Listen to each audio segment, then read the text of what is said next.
On this Volvo S60 2001 to 9 older game XC90, XC70, there is a problem with the actuator for the fuel door, gas door.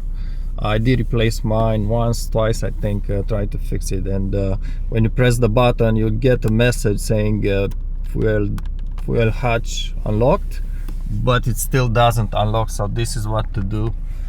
You have to have the power on when you do so.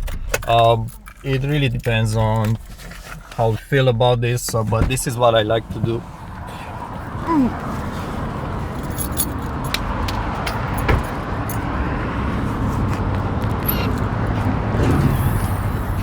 Just flip the trunk open. On the right side here you have this knob. This is the sedan car. I guess the V70 will be slightly different. And then you go inside, and this is the actuator right there. And the light is not good enough here, but if you just pass your finger here, let me see with the other hand maybe. Yeah, it's right there. You have this small, it's kind of a tab, plastic tab. Just usually it will be in the closed position like this. Just grab it with your finger, pull it towards the actuator here all the way, not too strong, don't force on it.